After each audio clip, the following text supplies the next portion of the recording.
I'm William Brangham, and this is Horizons. Birds are not only wondrous creatures that live amongst us, they are an essential part of life on Earth, helping grow food, keeping pests at bay, and spreading seeds far and wide. But there's a threat to that chirping you hear in the woods or outside your window. More than half of migratory bird populations are declining globally. What these canaries in the coal mine tell us about their future and ours, and what we can do to protect them. Coming up next.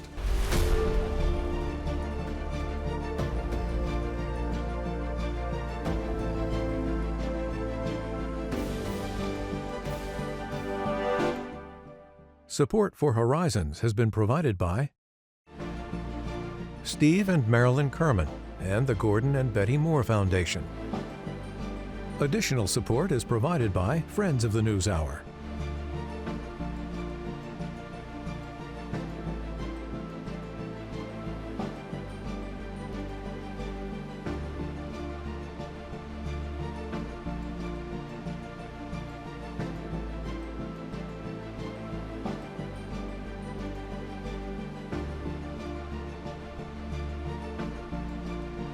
This program was made possible by contributions to your PBS station from viewers like you.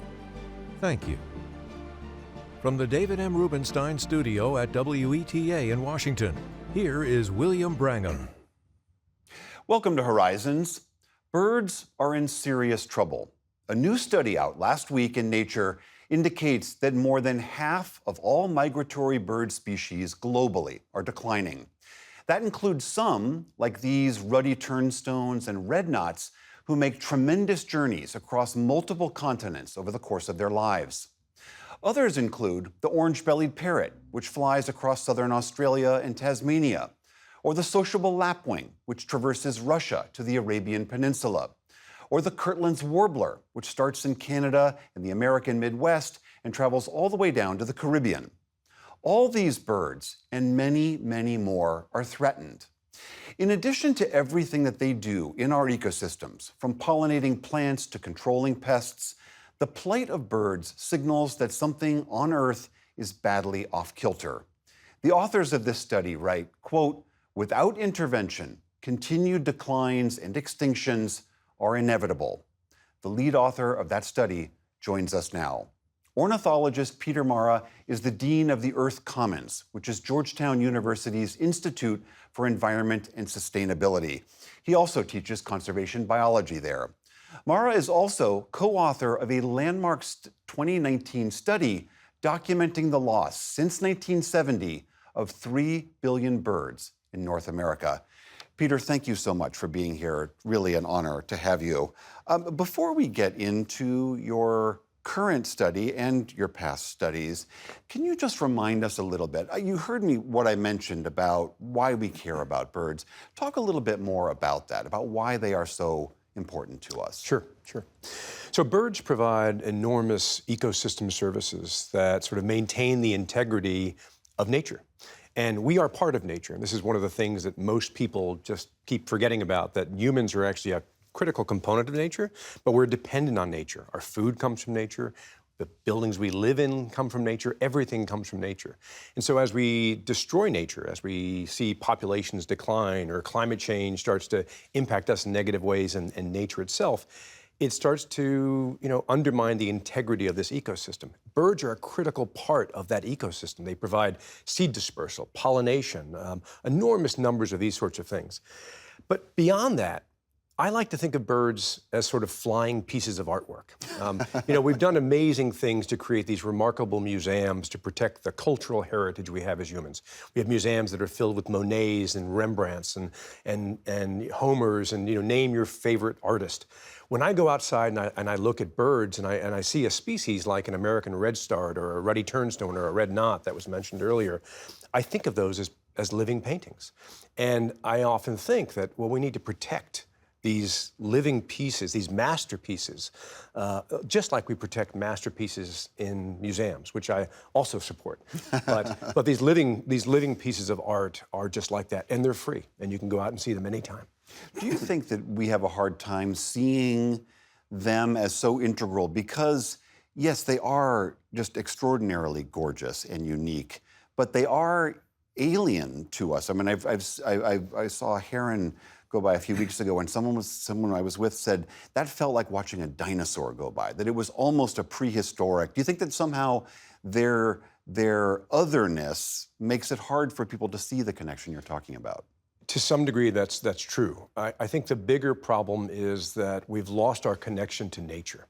Most people live in cities now, and we don't get outdoors, we don't hike, we don't, some of us do, but we're doing less and less of that. And I think the more we do less and less of that, the less that we're going to value it. And if we don't value it, why would we protect it? So one of my big goals is to sort of create a stronger connection between humans and nature. And birds, ironically, are the easiest way to do that. And you walk out your door, just like you described that great blue heron, you walk out your door and you see an American robin, or you see American goldfinch. Birds are extremely accessible, whether you live in cities or you live in a really rural area. It's our job to make sure, as scientists, as conservationists, to make sure that people that don't have access to these things always have access to them, and that they understand the value of protecting nature, just like the value of protecting our cultural heritage or humans as a species in themselves. Right. So let's talk about your paper just out in Nature, documenting this precipitous decline in migratory birds. Just tell us a little bit more about your findings. Sure. So, in 2019, I published another paper where we found that over 3 billion birds, about a third of our species, we've lost them. This was in North America. That was in North America. This paper was a global analysis looking at birds across the entire Earth, from the Arctic to Africa to India to South America, the entire population of migratory birds, using the best data possible.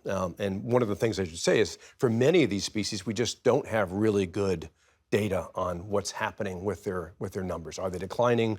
Are they increasing? Are they stable? Is that because they're just traveling across so many nations and borders and lands that it's hard to keep eyes on them? Absolutely. That's part of the issue. But the other issue is that in many places around the world, we don't monitor them. We just don't have the resources, and no one's monitoring them.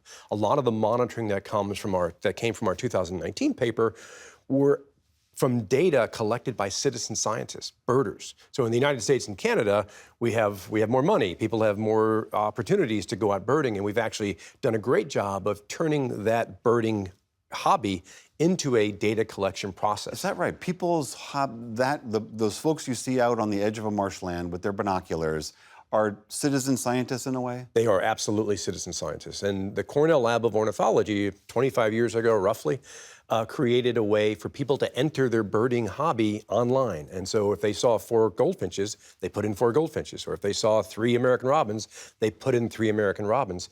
To the point now where, 25 years later, we've got millions and millions of data points where we've been able to analyze those trends and actually show that some things are good, some things are bad. Unfortunately, more things are bad. So we decided to expand out, regardless of the fact that we didn't have really good data like from citizen scientists in other places around the world. Many other conservation biologists and ornithologists were still keeping track of trends in the best way they could. And we assembled all those people and started to really look at what's going on with these birds. These are migratory birds. These are birds that breed in one location, and then after they breed for about 2 or 3 months, they move to a different part of the planet, and they spend the majority of the year in their non-breeding area.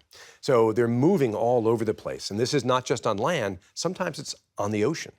And so it's a very complex system of really fascinating species and that hard to are keep all over. eyes on. Very hard to keep eyes on. That said, we've got more and more techniques and more approaches that allow us to do a better and better job at that. But this paper was about really pulling together the best available information we had to understand how are we doing, how are they doing? And the answer was not good. It was sobering, in fact, that over half of the species that are migratory are actually in decline. And why? Lots of reasons. I mean, the number one reason is probably habitat loss. And we've lost, enormous amounts of our habitats to development, to farmland, to urban areas, to, housing, to all sorts of things. When you fly over the United States, When you leave, like in DC, if you go up in an airplane and you start to fly, you start to realize we've really changed the landscape in ways that has to have impacts on all sorts of biodiversity, not just birds. When you fly around the planet, you go to Europe, same thing. When you remove those habitats that birds have evolved in and become specialized in, there's no place for them to breed, there's no place for them to live, and they die, they disappear, and you start to see declines. But that's only part of the story. The other part of the story is that we have lots of other threats that are causing mortality of birds. Things like cats, outdoor cats, tend to kill. You mean domesticated pets? Cats that are outside. It's a tremendous problem. 1.4 to 4 billion birds a year, just in the United States alone, are killed because of outdoor cats. Wow. And this is a global problem. Buildings, when we see these big, tall glass skyscrapers, birds collide with those. The lights are on at night. Many of these species migrate at night. They see the lights from these buildings and they collide. In fact, there's people in lots of cities that walk around buildings the mornings during migrations, and they actually collect up these birds to try to resuscitate them or to just quantify and count the number that are killed. And it's in the US, it's somewhere around 1 billion birds a year that die just because of collisions with buildings. Because lights are on and the birds see that, they're lured to that in some way, and then they strike the building and that's it. That's right. They have hollow bones because many birds have hollow bones because they have to fly, so they have to reduce their overall weight. So when they collide in something, their structures are not made to sort of support that sort of impact, and so they die. They hemorrhage. It's just not easy for them to respond to that. Okay, wow, so that's a lot of impacts. The issue that a lot of our audience thinks about, too, when we talk about environmental degradation and habitat loss is climate change also. Does that play a role in this? Absolutely. We don't really have a good handle on population impacts of climate change. And so when you think about climate change, it's everything from, it's not just, warming. It's, if you're in the tropics, it's temperature. And we're seeing changes in temperature and precipitation and rainfall. So we're seeing, like in the Greater Antilles, the Caribbean, we're seeing a long-term significant drought that has, subtle but really profound effects on how well birds survive, how well they can migrate, where they migrate. And so we're quantifying these sorts of things. There's also sea level rise, and so the areas along coastal areas that many shorebirds, vital for shorebirds, or for nesting. Sea level rise is having all sorts of subtle but really profound impacts that we can measure over a few years. But the impacts of climate change happen over 10, 15 years, and so we're really starting to get a handle on how those impacts will happen in the future, and so how they're impacting populations is the next stage in our understanding of how climate change is impacting birds. You said that there is some good news in this. What is that? Because honestly, reading this paper, reading your previous work, it is hard not to see this as the graphs are crystal clear and it feels like a calamity. They are crystal clear, but when you're in my business, you gotta have hope. And so I try to focus on what we can do and what we can correct, and I also view myself as sort of being a spokesperson for future generations, and I really would like them to have hope too. They have to have hope. And so the good news is we've been down this road multiple times in the past. In the early 1900s, when we were hunting egrets and herons for their phyllo on ladies' hats. We almost caused the extinctions of things like great egrets and snowy egrets. But Teddy Roosevelt came along and put this law into place where there was no more hunting. And it turns out nature is extremely resilient. And when given the chance, it comes back. You take the threat or the peril to their habitat or whatever, they're resilient. They're resilient. They'll rebound and reproduce. One of my heroes is Rachel Carson, who wrote a really famous book, Silent Spring. It's one of my favorite books. I really recommend reading Silent Spring. And it's just a wonderful success story for environmental issues. There was a chemical called DDT that was being sprayed in the 40s and 50s. And it was causing all sorts of problems with birds. And then we started to see declines in species like the osprey, the brown pelican, even the bald eagle, and the peregrine falcon. These all almost went extinct. Our national bird, the bald eagle, almost went extinct. But Rachel Carson, wrote this book, Silent Spring, became popular, began to really promote this issue, and eventually got it banned. And from that, not only was that banned, but the EPA was formed. All sorts of organizations, the Endangered Species Act was created. And all those species have come back. No species went extinct due to DDT. It's a remarkable story. And the fact is that when we remove those threats, these species will rebound. I know you have written a lot about this, and part of this is the nature that given that these birds cross so many jurisdictions from the top of our globe down to the bottom of our globe, that I know you cite the work of citizen scientists and conservation organizations. I know you've launched an organization that's trying to knit a lot of these groups together. But doesn't this require national action? Don't you need the lever of a federal, regional government to really do something to protect these areas? You absolutely do. You need these international agreements with teeth and money behind them to make sure we're sort of working cooperatively across our own borders to put the necessary rules and laws and cooperative agreements in place to protect these birds and to remove the threats, and to figure out how we live more sustainably with species that migrate and depend on multiple things across these borders. We have these sorts of agreements in place, but most of the large companies or countries that really have to be part of these agreements still aren't. It's countries like the United States, Japan, Russia, Canada. They're not yet signatories on these treaties and agreements. This is the Convention on the Conservation of Migratory Species? Exactly. And so we really need to get to the point where governments are taking our environment seriously and where we're starting to protect the components of our environment, like migratory species.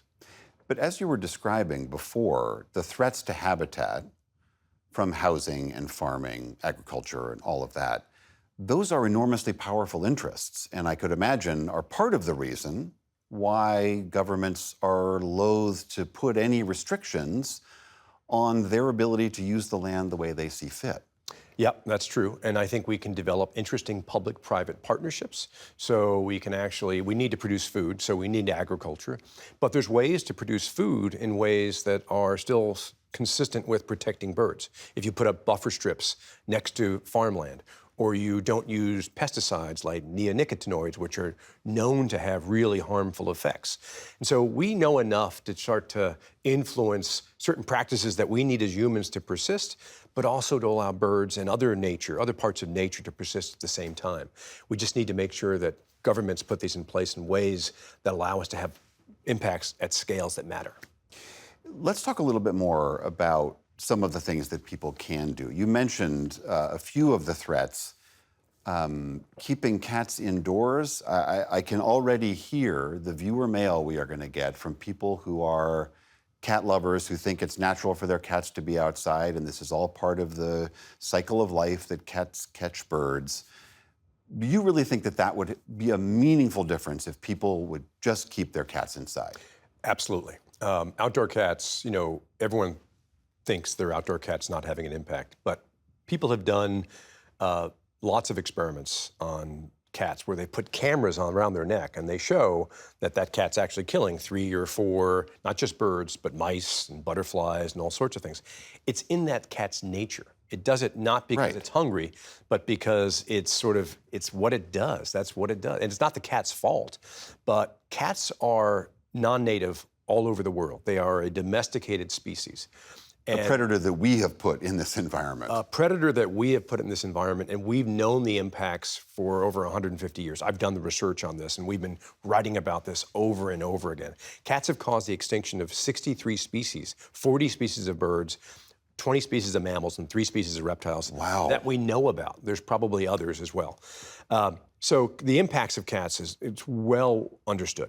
We just need to sort of deal with the problem. And it's not just owned cats, there's also unowned cats. And so, it may not be the kind of thing where you can go in and take care of it immediately, but if you own a cat that just has to go outside, try to minimize its time outside and make that the last cat that you have that goes outside. We need to sort of figure out how to tackle the problem in the best way and the most humane way we possibly can, but it's absolutely a problem. What are some other things? You mentioned avoiding the use of certain kinds of pesticides. What else can an individual do? Again, hearing this and listening to you, if people are so moved, what are some other things that they could do on an individual basis? Planting native plants is actually a really important thing to do. A colleague of mine who I've worked with, Doug Tallamy, has written about this extensively. Native plants, wherever you are, produce insects, and birds eat those insects. Those insects are really important for birds. And so the degree to which you can sort of remove the ornamentals and the non-native plants that don't produce any insects or any food for the biodiversity in these particular areas, by converting your yard into a native garden, you can actually produce all sorts of really important insects for food for birds and other species as well. So that's a really simple thing. It's not that simple, but it's a really important thing to do that can really have an impact. So that's not just flowers that people think of as hummingbirds going into feeding off flowers. This is just plants that are native to that area that the insects will then grow and thrive in. That's exactly right. Think of a butterfly larvae that's feeding on the outside of a leaf. That butterfly larvae is highly specialized in a particular species of plant that lives in that particular region. That butterfly larvae could be a food for an insect or for a bird. And so, but they're all co-evolved in these specific sites with specific plants.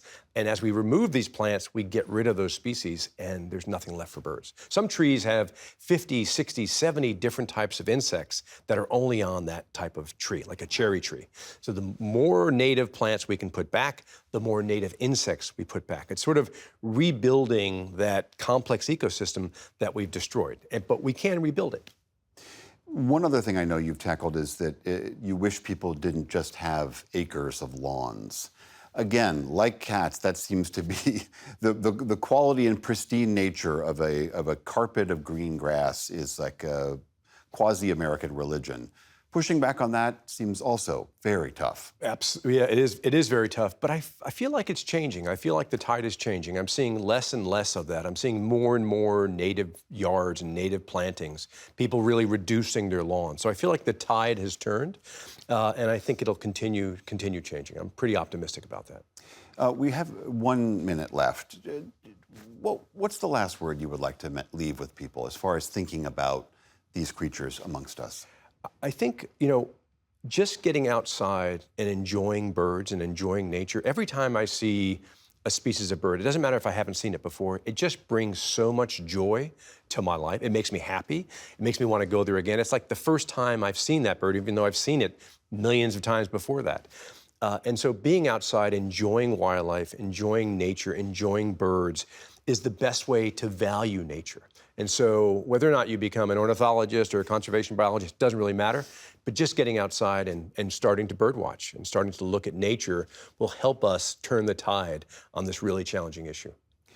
Peter Marra, Dean at the Georgetown University's Earth Commons, cannot thank you enough for being here. Your work is incredibly sobering, but it does have this clarion call for us to change our behavior, and grateful for you to be here. Thank you. Thank you for having me. Before we go, we want to note just one more reason why we ought to care about and protect our fine-feathered friends. And that's because research indicates that watching and studying them just might help keep our brains sharp as we get older. A study published this year in the Journal of Neuroscience looked at two groups, veteran expert birdwatchers and new novice ones. Using MRI imaging, Canadian researchers found that the brains of the veteran birdwatchers were denser in the sections that relate to attention, perception, and memory as compared to the novices' brains. The veterans could take on new information and recall it later better than those who were just starting out. The title of the study is The Tuned Cortex, Convergent Expertise-Related Structural and Functional Remodeling Across the Adult Lifespan. Whew! But in plain English, this work aligns with a much larger body of research showing that learning and mastering any new skill is a great way to keep our brains in top shape. This mastery improves what's called neuroplasticity, and birdwatching requires deep knowledge and quick recall of a huge array of species, often with just a quick glimpse or a fleeting sound. Was that a western grebe or a Clark's grebe? The authors of this study write, quote, "The extensive training required to achieve domain-specific expertise modifies the brain.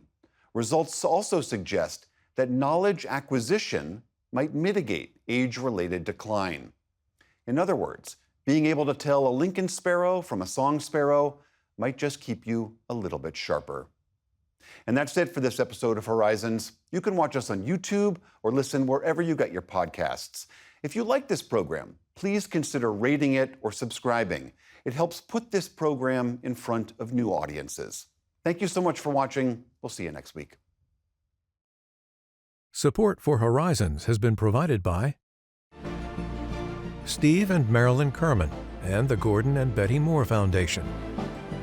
Additional support is provided by Friends of the NewsHour.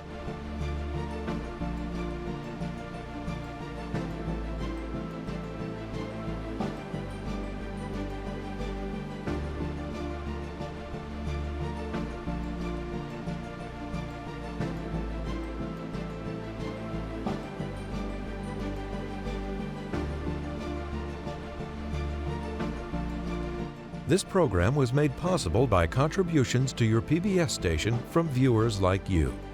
Thank you.